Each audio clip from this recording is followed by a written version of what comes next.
One word, two meanings, and potentially thousands in costs. Poor definitions can be the silent killers of otherwise strong contracts. Make sure that you get them right from the start. I'm Mike, founder of Starlit Contracts. We're here to help you negotiate and use contracts with confidence, and we're looking at definitions in this video. Now let's get into it.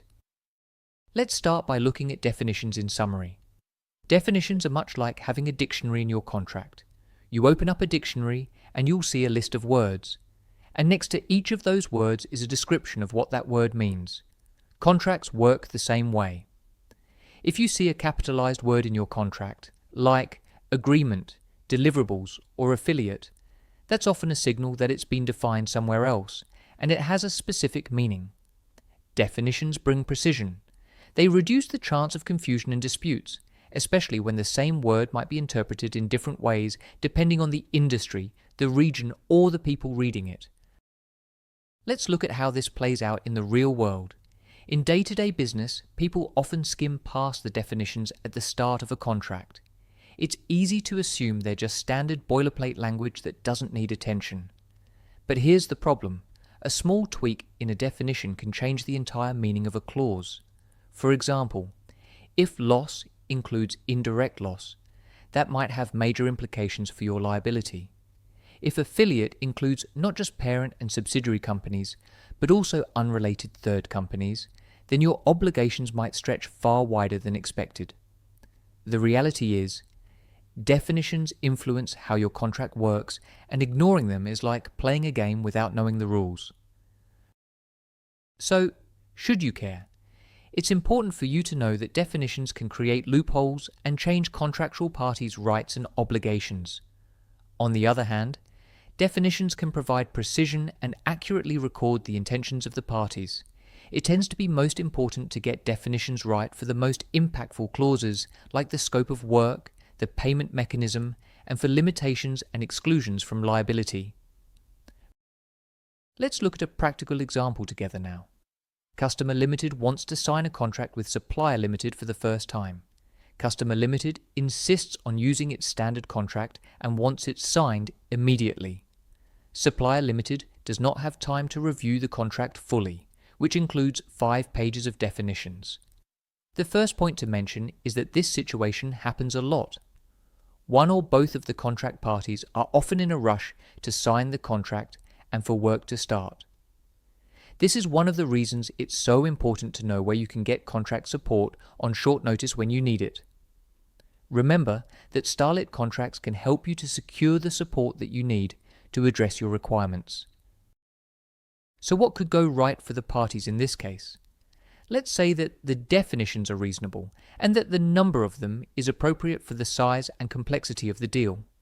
By reasonable, I mean that Customer Limited uses definitions that are consistent with industry standards and they are not used to change the natural meaning of a clause.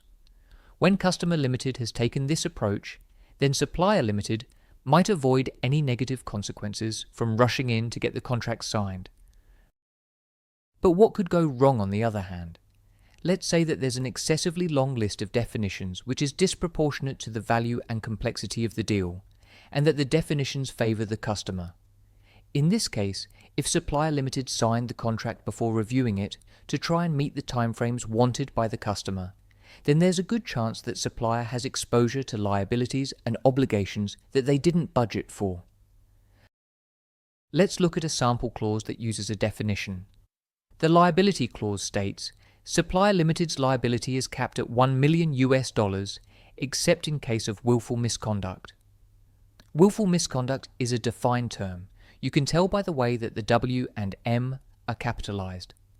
Willful misconduct is defined to mean a breach of contract, negligence, or liability under any other legal theory. On face value, there's a cap on liability of $1 million, and maybe that's a fair amount based on the value of the deal. But then there's the carve-out from the cap on liability in case of willful misconduct. So if I'm guilty of willful misconduct, then any liability that arises in relation to that misconduct is uncapped. When we apply a natural interpretation of the words willful misconduct, then we might decide it's fair to have unlimited liability in this case.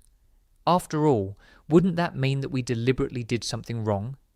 But then we notice that willful misconduct is a defined term, so it's important for us to check the definition to see if it changes how the clause will apply. And it does.